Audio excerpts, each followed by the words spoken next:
Hello, this is Michael Hexter, and welcome to Politics 2100 here on YouTube. So, in this episode, I'm going to talk a little bit about the maneuvering around the debt ceiling, and in particular, what I'm calling this episode is if caving on debt ceiling, Biden agrees with the GOP that Dem voters and their concerns are inferior and unserious. So I'm trying to reframe these discussions and talk about basically some of it's about social status in the context of these negotiations and who is taken seriously, who is an insider, who is given priority by politicians in crucial political decision making. And in this case, around the debt ceiling, there's some enormous, unfortunately, some enormous decision making power concentrated in the hands of very few people. And they have, or the president has a number of choices to avoid this, but potentially it could be a calamity, economic calamity for the United States, for other countries, for ordinary people, for businesses around the world and in the United States. So, but there are a number of options that Biden basically has to weigh. I mean, basically the power is concentrated in Biden. He has the freedom of movement, to decide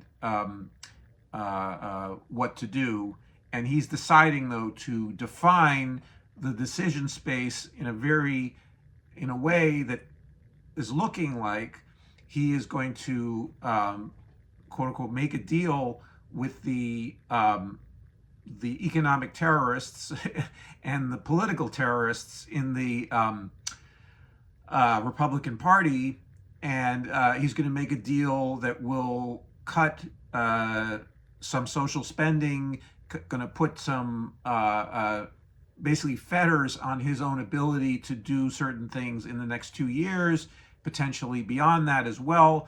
So the Republicans are looking for more drastic ways to both undercut overall the image of the government as being a source of solutions to social problems and economic problems, and they're trying to do it through any one of a number of means. And the debt ceiling provides them with this opportunity, given that they now have the majority in the House of Representatives. So, but anyway, but there are a number of ways that a number of people have brought up that Biden can simply ignore the Republicans. So he can basically evoke the 14th Amendment and his what it states there is that basically the promises of the payment promises of the U.S. government shall not be, the credit of the United States shall not be questioned, so that he has an obligation to override essentially the debt ceiling and make payments. Okay, and so one of the mechanisms, or a mechanism to make payments, is the $1 trillion coin or the multi-trillion dollar coin. It can be $100 trillion, whatever it is, but a coin that would place enough funds in the Federal Reserve accounts of the Treasury to pay whatever obligations it needed to pay, and so the debt ceiling would have no effect on anything. In other words, meeting or raising or lowering the debt ceiling would not have effect on the credit of the U.S. government. And so, anyway, but he is choosing to, while he's sort of done a little flirtation with those things, or he said some things that sounded like he was considering them. And he mentioned that Lawrence Tribe had mentioned on a broadcast I happened to see on the Lawrence Show on MSNBC, where Lawrence Tribe, not Lawrence O'Donnell, the host, but Lawrence Tribe, who is a lawyer, who is a very well-respected constitutional lawyer, was saying that, he had actually, Tribe had changed his position and thought that, in fact, the president has an obligation via the 14th Amendment to ensure that the credit of the United States remains whole, and which overrides this procedure in the Congress of raising the debt ceiling if the circumstance suggests that they are not going to raise the debt ceiling. So the debt ceiling is an archaic. We hear Democrats like Jim Clyburn, who is no leftist, who is a center-right Democrat, saying, he doesn't understand why the debt ceiling exists. So you have all kinds of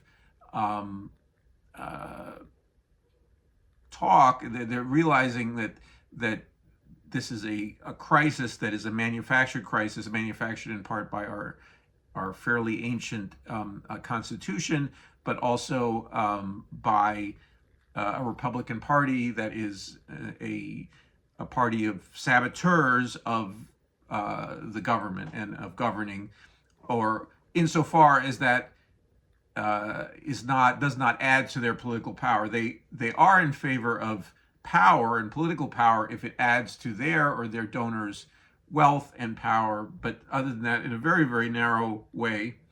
So in a way that should be exposed by the Democrats and be constantly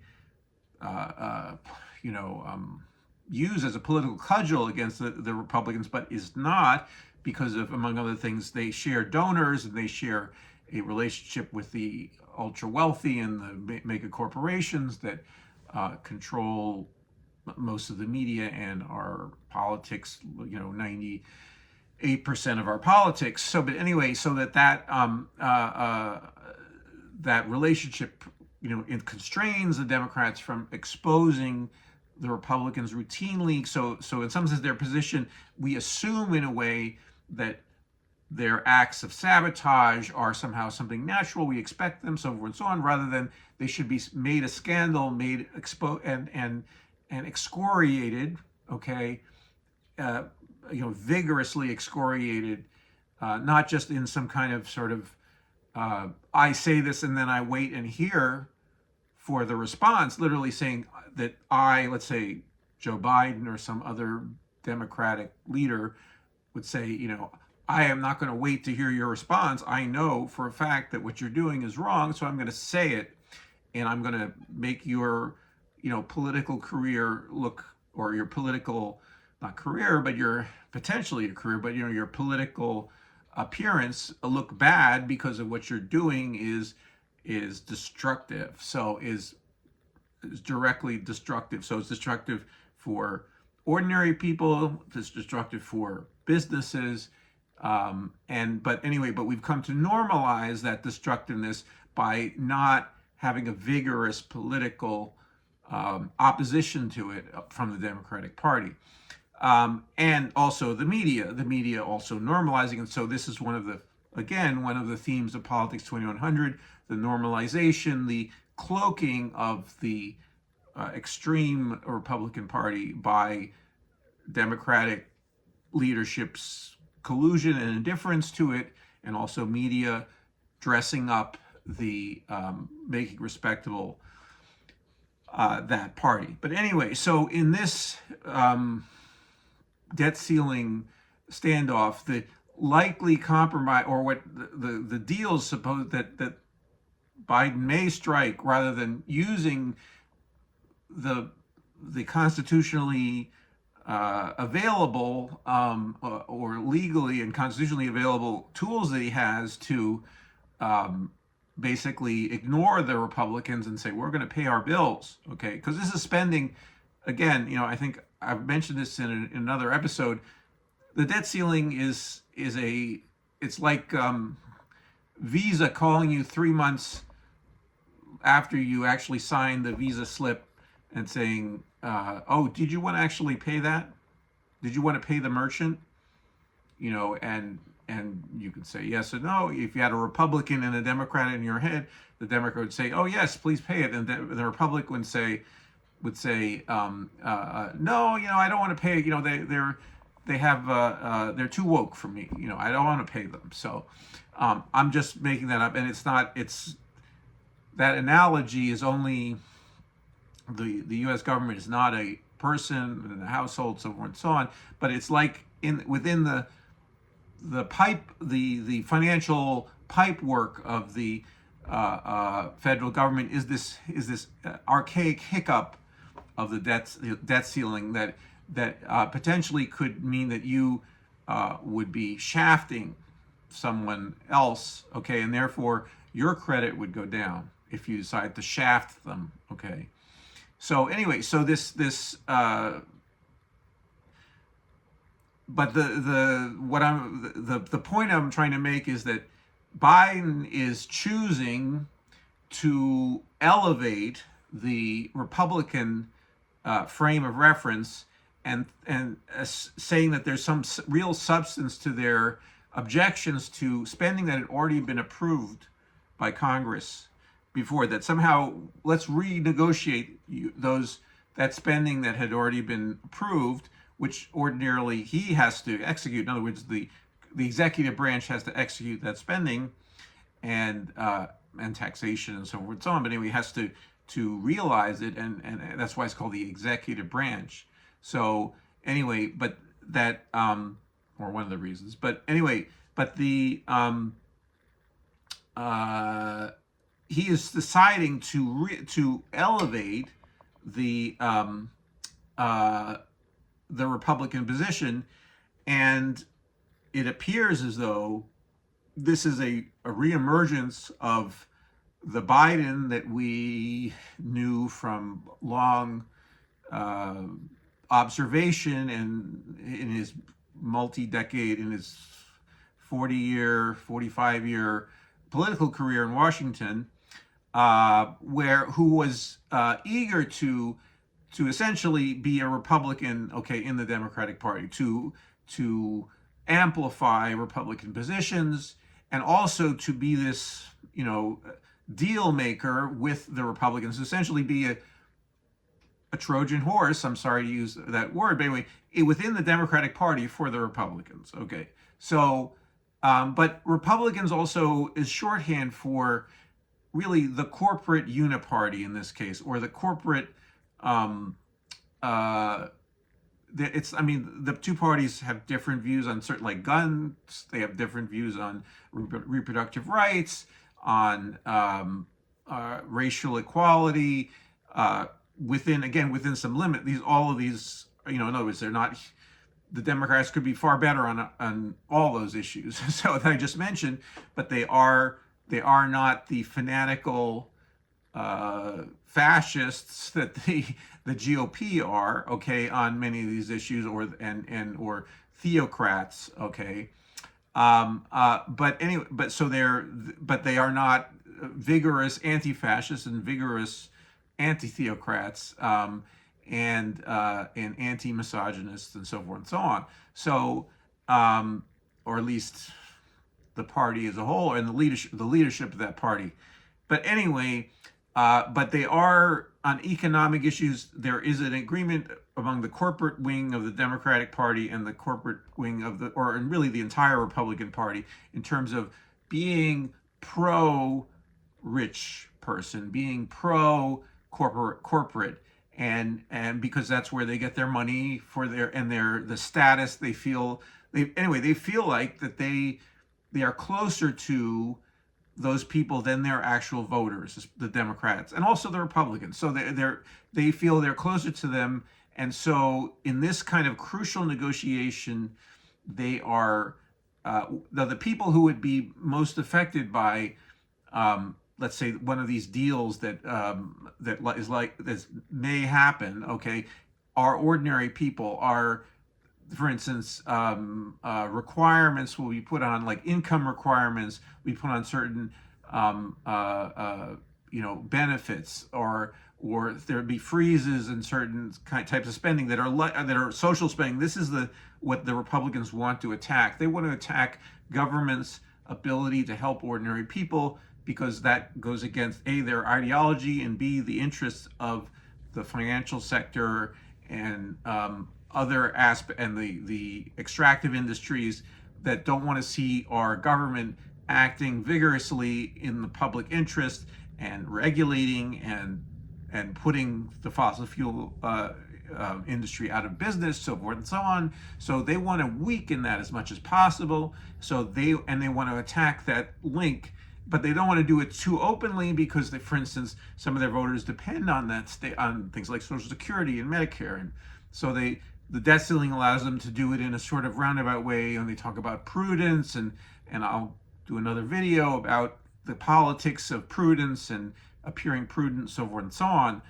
But what I'm trying to emphasize here is that this is a way in which the official Washington consensus looks on the interests of ordinary people, their needs, their precarity of their lives, the fact that, half of America, essentially, a $400 expense could throw them, out of their houses, or in other words, an emergency expense of $400 or $500, that they couldn't make rent the next month, that they might be evicted, so forth and so on. So they might have to go to a payday lender, to get that money, and they would start a cycle of spiraling, into poverty. And so there is a way in which, even though the Democrats position themselves in terms of their signaling as being the party of people and having sympathy, and Joe Biden acts sympathetic, in terms of his actual actions, he tends to be elevating the interests of the already comfortable, the wealthy, the powerful. I mean, the Republicans do that without that, without the few bits of concession and help to ordinary people that the Democrats have attempted to provide, and also sometimes Republicans. Sometimes, Trump, some of the COVID relief packages, are due to the Trump administration's efforts to, among other things, get Trump reelected. So, and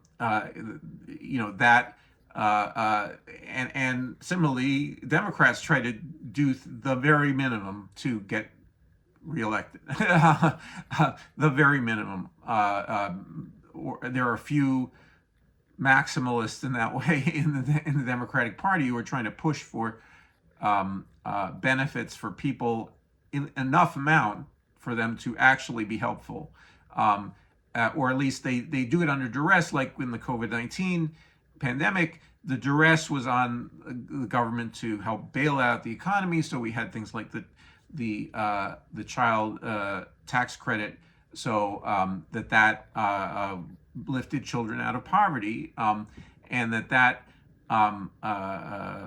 was then taken away from people. So, but anyway, so overall, just in this negotiation, and we see the choices that Biden has, he's aligning himself with the GOP, that the GOP lives in an economic fantasy world where there is no that everything is a just world, so to speak. In other words, the world is already just, already righteous, and that so there really are, anyone who is poor because of their own bad decisions. So it's not, the government shouldn't help them. So, and that they think therefore that, and they act that way, and so forth and so on. And basically Biden, through much of his political career, acted that way, and he's made a few adjustments recently. And his labor, he's the most, it's not saying much, but he's the most pro-labor president in the last 50 years. And so, which is, again, not saying much at all. So, but anyway, but still, relative to the other, and some of that, and some people, and it may be attributable to his relationship to Bernie Sanders, that he's, good on certain issues. Okay. But anyway, so what I want to sort of talk about and sketch out here is just briefly is that there's a way in which the needs of ordinary people are being discounted and made to seem inferior. Okay, so it's an agreement that basically there are these superior, better people, okay, in society, and then there are the inferior people, and who are often, black and brown, or often, sometimes women, and that there's a way in which it's not really, I mean, it's not just a two, class system, so to speak, but there's a way in which, the needs of people are taken to be unserious, and so you shouldn't really listen to them. So, uh, and therefore, you need to be listening to the people with the money, the people who are the powerful people, the people who lean to the center right and to the right, and who are the people who are most steadfastly guardians of the already comfortable, the already wealthy, the already powerful. And and so, I mean, apparently Joe Biden is listens a lot to David, or talks to David Brooks. He takes advice from David Brooks and from Tom Friedman, who are some of the sort of center right New York Times columnists, um, and he's not, so he's not going to do something like break ranks, okay, by basically going, in other words, minting the coin, or asserting the primacy of the 14th Amendment, and just saying, I'm going to pay the bills. So he's not going to do that, because that will break him out of this kind of circle of people that he likes to be seen as the representative of, and also the moderating. He's the guy who's going to make deals between the already powerful, and he's going to broker these. So he's someone who wants to be seen as this kind of deal maker within the group of the powerful, rather than be someone who's trying to make a better deal for everybody. He made some efforts. He talked to some of those things. He put out a few feelers, which people took as being, because there was no alternative, because it was him versus Trump in the election, and so they had to they had no choice but to try to believe him, and we are now in a situation in the 2024 election where, unless people get serious about Marianne Williamson, and Marianne Williamson really ups her game, and so forth and so on, we don't have anybody, and maybe if someone else jumps in, I don't know. But anyway, but we don't have an alternative. So we have the choice again between bad and worse. Okay, so I mean, and much worse, quite bad and much worse. So, but anyway, this video is in a way to try to sketch out what what's going on, or at least trying to understand what's going on, and also how it affects us. Who are we as bystanders? Are our interests, are our needs inferior? Are we not entitled to some help from government? Are we not entitled to just and administration of law? Are we not entitled to universal benefits like Medicare for all? And is that unserious? It's not unserious. So I think these are people living in mental cocoons, like Biden and other people, who are trying to get away from what are the serious solutions and the serious demands that are of needs that are placed on public servants, and they're trying to create a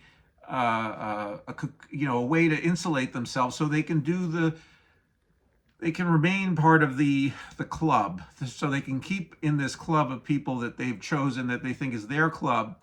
And in Washington, there's not a lot of, and among the powerful in the United States, there are not a lot of people who are really just and concerned and empathic people who are focused on the greater good. And so it is a lonely place to be, I think, in that world, because of the way money in politics has influenced, and also the extremity of the GOP that is partly due to the influence of money in politics. And right-wing billionaires, helping spur that along, but also decisions by centrist, center-left, center-right figures to make compromises with elites, by economic elites, with capitalists, with capitalism, and not to execute their duties as public servants. So anyway, so this is really I think it's a very stark decision, but in terms of and very clear decision that Biden has to really basically do the right thing versus to play these games with these people who he still residually thinks are part of his club, or he may be hearing from, there are certain interests in the business community, in the elite, who want to see this kind of cuts that the Republicans want to impose on Biden.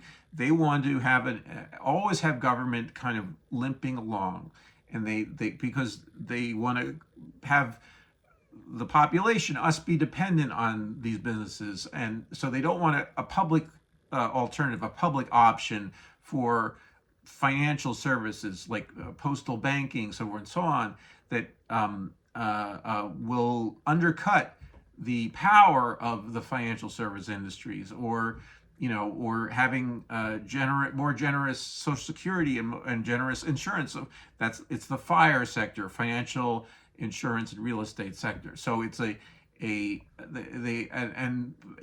generous and well-made public housing, or social housing, that will undercut the power of large landholders and real estate property owners who are now, many of them, Wall Street firms. So there's a whole series of